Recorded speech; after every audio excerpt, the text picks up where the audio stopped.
digitaliseerimine ongi tegelikult seotud väga palju meeskonnaga ja meeskonna muutmisega. Aga ise jõuan ka nende teemadeni ja siis räägin, kuidas meil see kõik kulges. Ja pealkirjaks mul täna siis valitud, et kes praegu digiteerimist tõsiselt ei võta, on juba rongist maas, et siis selle esitluse käigus põhjendan ka, et miks selline pealkiri ja miks selline arvamus.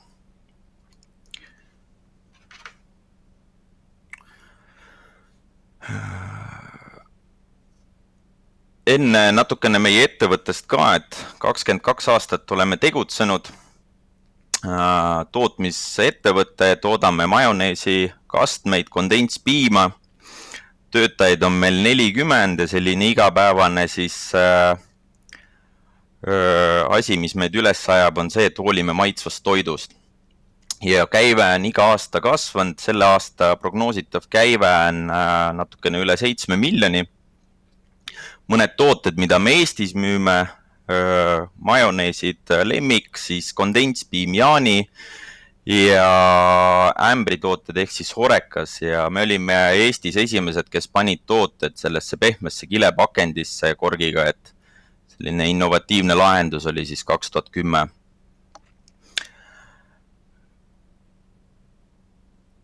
Natukene ka klientidest, et üle 1400 kliendi on meil Jaes ja Horekas, ehk siis absoluutselt kõik Baltikumi suurimad kaubandusketid müüvad meie tooteid, erinevad kondiitritootjad, jaeköökide köögid, pagaritööstused, suured tööstused, näiteks Kalev, Laima ja erinevad siis kaubanduskettide köögid, seal Rimi, Maxima, Selver ja Circle K näiteks, et kõik sellised suuremad siis ketid või poed. Et siis lühidalt niimoodi ettevõttest. Aga meie selline digitaliseerimise lugu või teekond sai alguse 2016, kui meil olid kasutuses siis põhiasjad olid faks, siis telefon, erinevad Exceli tabelid. Meil osakonnad asusid Lätis, Tallinnas, tootmine Jõhvis, oli 3 erinevat serverit. Failide või info jagamine käis enamasti meiliga või telefonitsi, puudusid ühtsed vormid, kõikidel olid omad tabelid. Tootmises olid kasutuses meil žurnaalid ehk siis vihikud. Täna see kõik kõlab kuidagi naljakalt, aga reaalsus see oli ja mitte väga ammu. Sellel hetkel sain aru, et tegelikult see inimeste juhtimine on tegelikult palju protsesside juhtimises. Kui need on paigas, siis on inimestel, kui ei ole, siis valitseb segadus. Sellel hetkel meil tegelikult valitseski segadus. Otsuste vastuvõtmine käis emotsioonide pealt. Otsustasime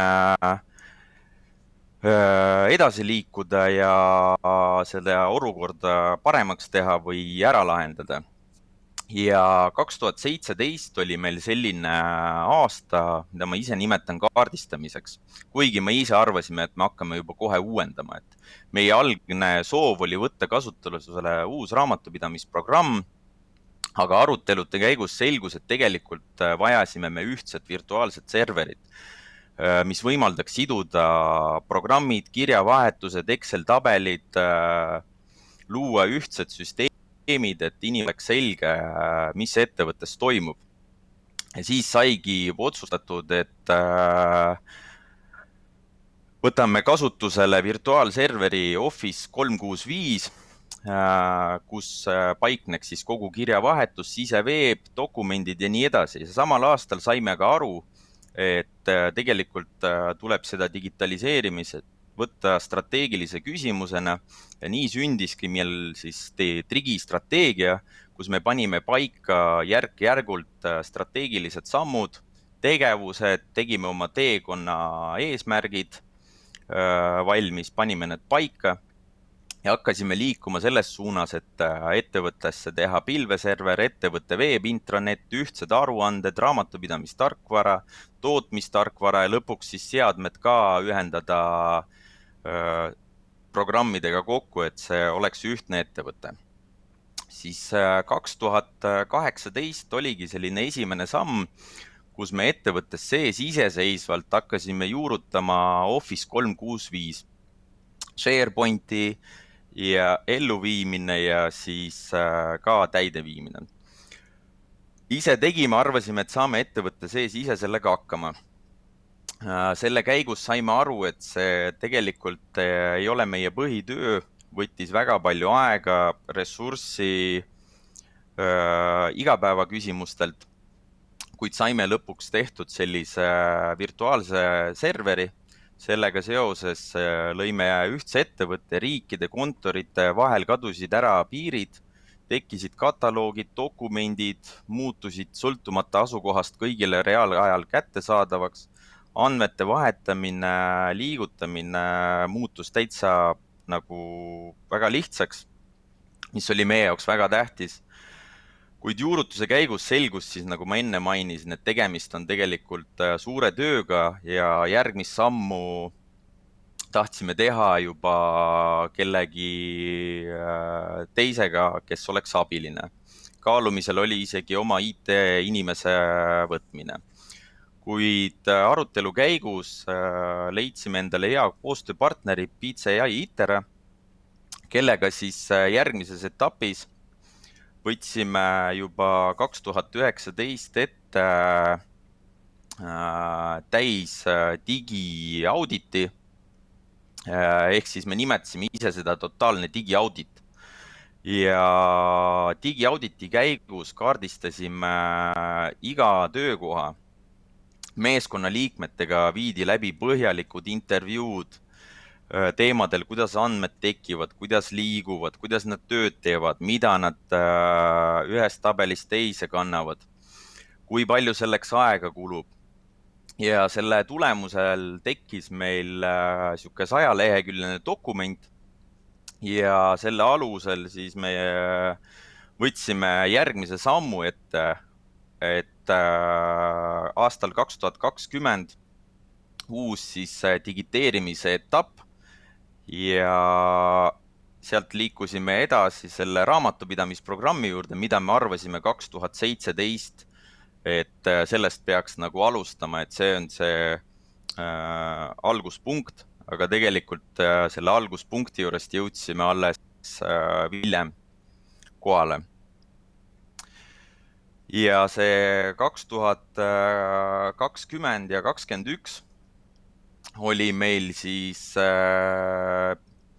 juurutamise aasta, ehk siis Business Centrali juurutamise aasta. 2021 läks meil see laivi, 2020 me juurutasime terve aasta ja 2021 meil läks see laivi. Siin tulen korraks nüüd selle jutu juurde, kus Jan ja Indrek rääkisid meeskonnast. Et tegelikult Indrekul on õigus, et kogu selle protsessi ajal tegelikult ei käi ainult ettevõtte digitaliseerimine, et käib ka tegelikult inimeste ja ka meie endi digitaliseerimine, et harjumuste muutumine, uued harjumused, uued töövõtted ja kõik sellega kaasnev. Ja mida peab arvestama selle teekonna jooksul, mõned inimesed ka lahkuvad, kas ei võta vastu või ei taha sellega kaasa minna. Et planeerides sellist digiteekonda, mis on nagu selline tähtis asi, millele mõelda, on see, et mis sa siis teed, kui mõni meeskonnaliige lahkub või kuidas sa edasi käitud ilma temata. Meil näiteks juhtus see aasta, kui me läksime raamatupidamisprogrammiga laivi. Meil raamatupidaja teavitas, et tema lahkub, et tema ei taha enam kaasa tulla meiega. Et see oli meie jaoks sihuke keeruline aeg, kuigi me leidsime lahendused ja tänu koostööpartnerile kohe alguses planeerisime selliseid võimalusi, et võib juhtuda nii.